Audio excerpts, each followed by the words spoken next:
మొన్న గృహలక్ష్మి పేరు మీద ఈరోజు ప్రతి ఇంటికి 200 యూనిట్లు ఉచిత విద్యుత్ ఇచ్చినాం.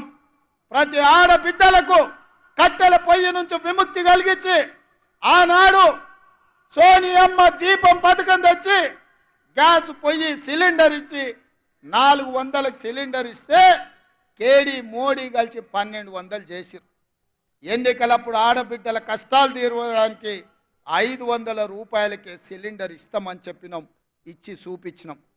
తొందరలోనే పేదవాడికి సొంతింటి కళ నెరవేరడానికి ఇందిరమ్మ ఇండ్లు ఈ నెల 11 తారీఖు నాడు ప్రారంభించబోతున్నాం. ప్రతి నియోజకవర్గంలో పేదవాడికి ఇల్లు ఇవ్వడానికి 3500 ఇల్లు ప్రతి నియోజకవర్గంలో ఆల్రెడీ మంజూరు చేసినాం. పేదలకు ఇల్లు ఇవ్వబోతున్నాం.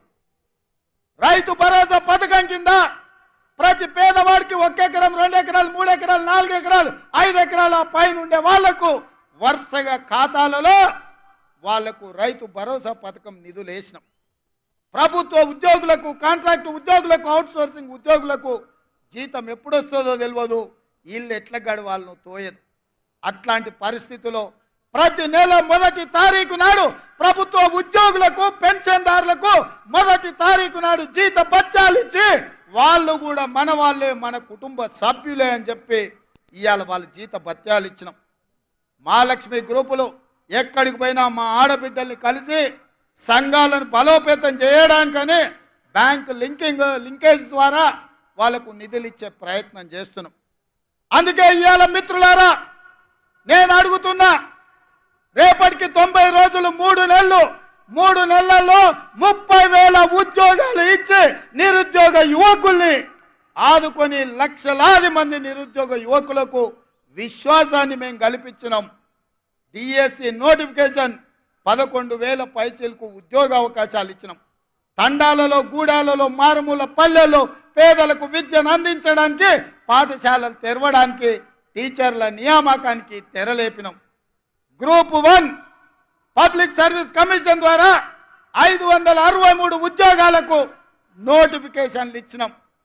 ఒక్కొక్కటిగా కేసీఆర్ చిక్కుముల్లేసి కాకి లెక్కలు చెప్పి తెలంగాణను సర్వనాశనం చేస్తే 10 ఏళ్లలో 100 ఏళ్లకు సరిపోయే విధ్వంసం సృష్టిస్తే ఒక్కటిగా శకలాల నుంచి తెలంగాణను బయటికి తెచ్చే ప్రయత్నం చేస్తున్నాం. మిత్రులారా, ఇవాళకి 89 రోజులైంది. నేను అడుగుతున్న, ఒక్క రోజైనా, ఒక్క గంట అయినా నేను ఎప్పుడన్నా సెలవు తీసుకున్నానా? నా మంత్రులు ఎప్పుడైనా అందుబాటులో లేరా? మీకోసమే కదా సచివాలయంలో వచ్చి కూర్చుంటుంది. ఇవాళ వేలాది మంది సచివాలయానికి వచ్చి కాగితాలు ఇచ్చిపోతున్నారు కదా.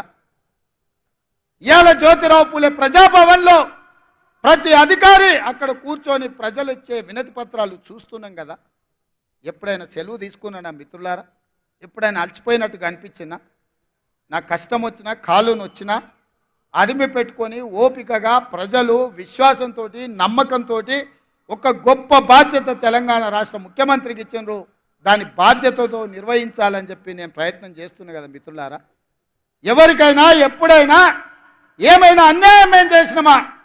ఇవాళ ఎందుకు 3 నెలలు 6 నెలలు ఈ ప్రభుత్వాన్ని పడగొడతామని ఇక్కడ కేడీ అంటుండు, అక్కడ మోడీ అంటుండు. మీరు ఒక్కసారి ఆలోచన చేయండి. ఏమిటి దుర్మార్గం అని నేను అడుగుతున్నా. కేసీఆర్ ఎన్నికైతే 10 ఏళ్ళు ముఖ్యమంత్రిగా ఉండొచ్చు, నరేంద్ర మోడీ ప్రధానమంత్రిగా ఎన్నికైతే 10 ఏళ్ళు ఆయన ఢిల్లీలో దర్బార్ చెలాయించవచ్చు. మరి ఇవాళ ఇందిరమ్మ రాజ్యం పేదోళ్ళ ప్రభుత్వం వస్తే 6 నెలలు కూడా ఉండనియారంట. ఇదెక్కడ న్యాయం, ఇదెక్కడ ధర్మం అని నేను అడుగుతున్నా. ఇది న్యాయమా? మీరు ఆలోచన చేయండి.